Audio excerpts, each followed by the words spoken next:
Enganado diante de Jalim. Algumas horas se passaram. Muitos já haviam sido chamados para fora do salão da justiça. Ainda aguardando entre as poucas centenas que restavam, encontrava-se Enganado, Enfraquecida e Vida Dupla. Enganado ainda exibia uma atitude otimista, e seu comportamento mantinha os outros esperançosos também. As portas se abriram, e os 4 guardas reais novamente apareceram, desta vez chamando por Enganado. A tensão tomou conta dele e ele começou a tremer. Sua hora havia chegado. Para disfarçar seu nervosismo, o que ele era bom em fazer, disse aos outros que ainda ficavam: "Bem, rapazes, o meu número chegou." Depois de ser informado a respeito do protocolo, as portas que davam para o salão do julgamento se abriram e Enganado foi escoltado pelo corredor principal. Ele experimentou sentimentos semelhantes aos de Independente. Assim como ele, viu o tamanho e a beleza do salão e as fisionomias dos cidadãos. Enquanto caminhava pelo corredor, reconheceu várias pessoas que havia conhecido na escola de Endel e que haviam se formado 1 ou 2 anos antes dele. Ele reconheceu mais cidadãos do que Independente, já que Enganado quase nunca perdeu uma reunião na escola. Uma pessoa que ele reconheceu entre os cidadãos de Afabel e que não assistia às aulas foi um homem chamado Impiedoso.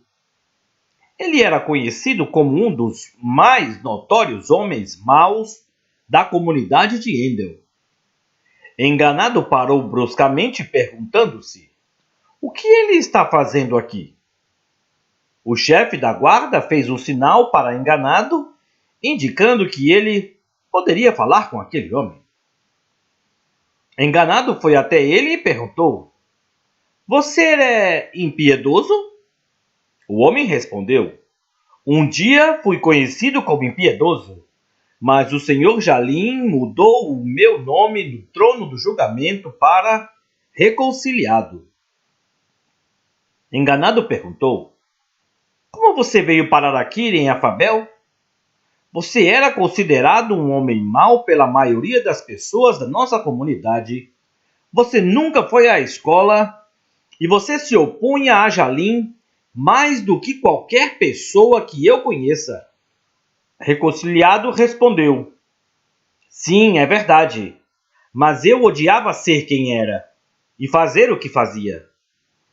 Como não frequentei a escola, eu nunca havia ouvido a palavra transformadora de Jalim. Entretanto, uma semana antes do dia do meu julgamento, fui comer no restaurante de caridade. Ela sabia que a minha vida era um fracasso e de algum modo detectou a minha dor.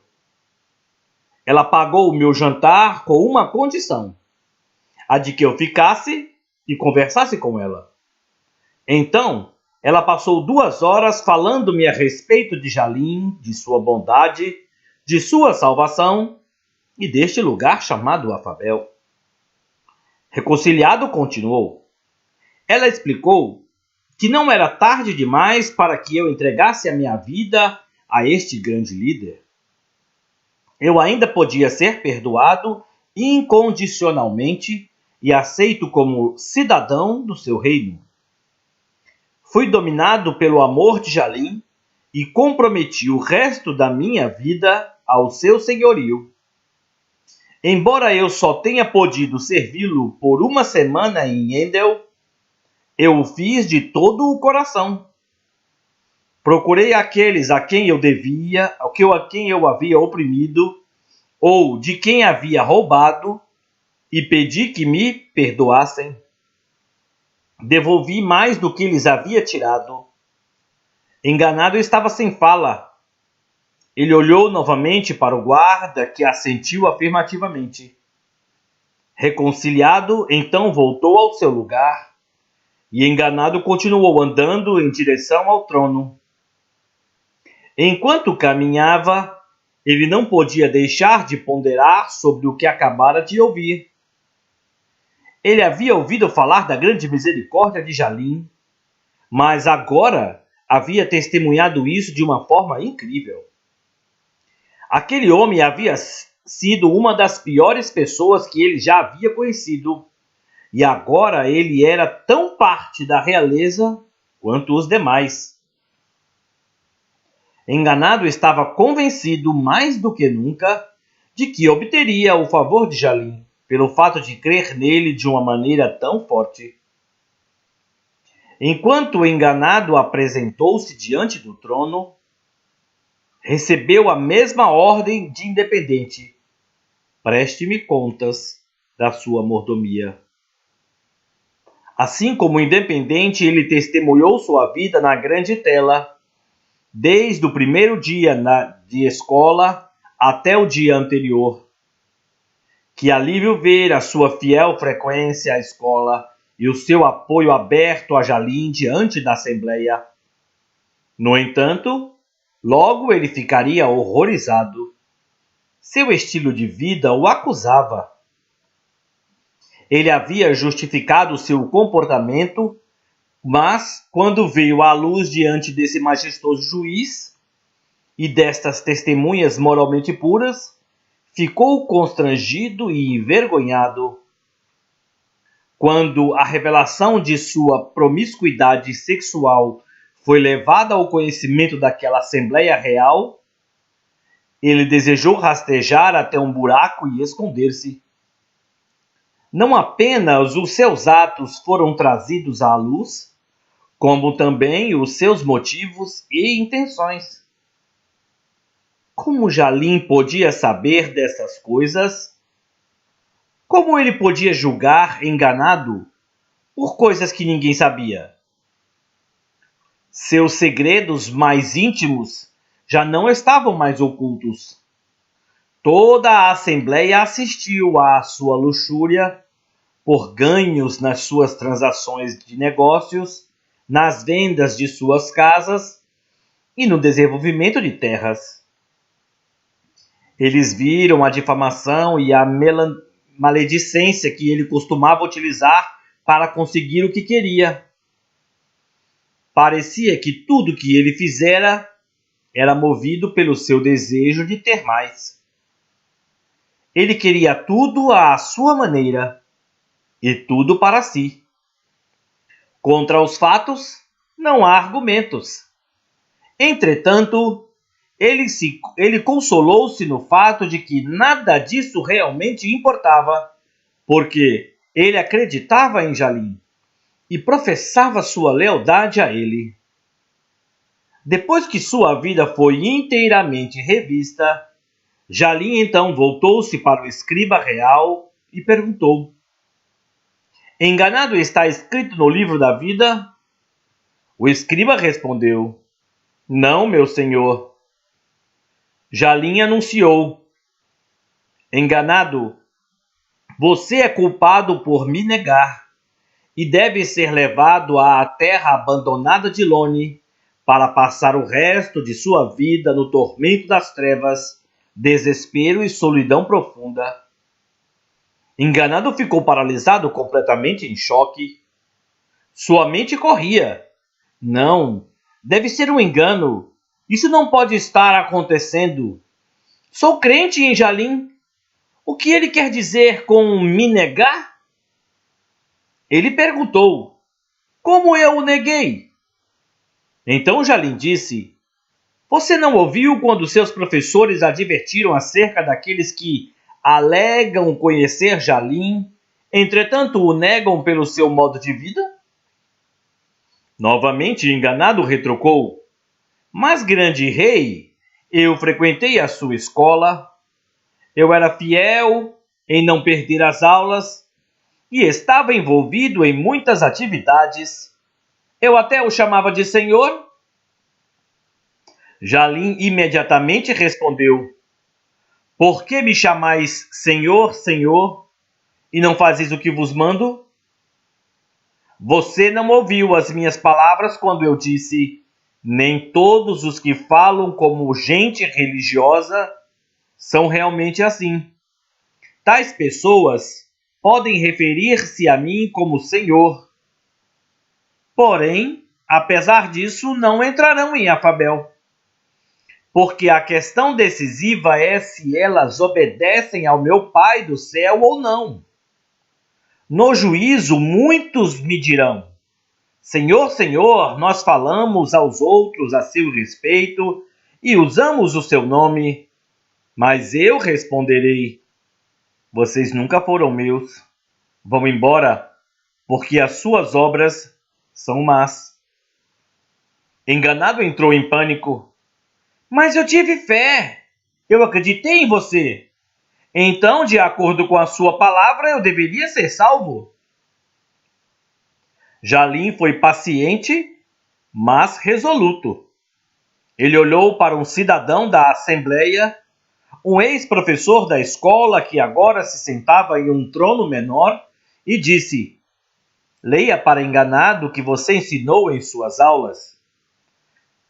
Aquele cavalheiro leu o seguinte trecho das Sagradas Escrituras: queridos irmãos, que proveito há em dizer que vocês têm fé, se não provam isso com suas obras? Que tipo de fé não pode salvar? Esse tipo de fé não pode salvar ninguém. Não basta simplesmente ter fé. A fé que não é demonstrada por boas obras, absolutamente não é fé. Ela é morta e inútil. Ora, alguém pode argumentar: algumas pessoas têm fé, outras têm boas obras. Eu digo: não posso ver a sua fé se vocês não têm boas obras. Mas lhe mostrarei a minha fé através das minhas obras, boas obras. Vocês ainda acham que é suficiente apenas crer que existe um Jalim? Bem, até os demônios creem nisso e eles tremem de terror. Tolos! Quando vocês aprenderão que a fé que não resulta em boas obras é inútil, Jalim repetiu: você disse que tinha fé, mas a fé não é fé se não for acompanhada pelas ações correspondentes de obediência. Não basta dizer que você crê, pois até os demônios creem, mas certamente não são salvos. Aqueles que realmente creem exibirão uma natureza transformadora e não produzirão mais os frutos de uma natureza maligna. Você demonstrou continuamente os frutos do maligno Senhor Dagon, o que apenas evidencia que você nunca acreditou realmente em mim de todo o coração. Enganado estava tendo dificuldades para compreender tudo que estava sendo dito e respondido. Mas, e quanto àquele homem mau e impiedoso, eu era melhor do que ele. Como você pode deixá-lo entrar e me deixar de fora? Você não está sendo justo. Jalim respondeu: você diz, o Senhor não está sendo justo. Ouça-me. Quem está sendo injusto? Eu ou você? Se uma pessoa que vivia no pecado se arrepender de suas maldades e desobediências e passar a praticar a justiça, não será castigado com a morte. Receberá a vida como prêmio. Quem pensa na sua vida e se arrepende dos pecados que cometeu, será perdoado e viverá. Não será castigado com a morte. Frustrado e zangado, enganado vociferou: mas eu compartilhei a sua palavra e testemunhei às pessoas a seu respeito. Eu até me ofereci como voluntário para ser professor substituto na sua escola. Jalim, agora sério, respondeu: de que adianta ficar repetindo as minhas ordens escritas, e as minhas promessas, se no fundo do coração você despreza a minha disciplina e desobedece a minha palavra? Você sente prazer em ver o ladrão roubar e procura a companhia de quem rouba a mulher do próximo. Sua boca está sempre pronta para falar coisas ruins e espalhar mentiras. Com suas palavras de calúnia você procura destruir seu próprio irmão. Até agora estive calado e por isso você pensou que eu não me importava. Mas agora chegou a hora do seu julgamento. Eu lhe mostrarei todos os seus pecados. Enganado estava mudo.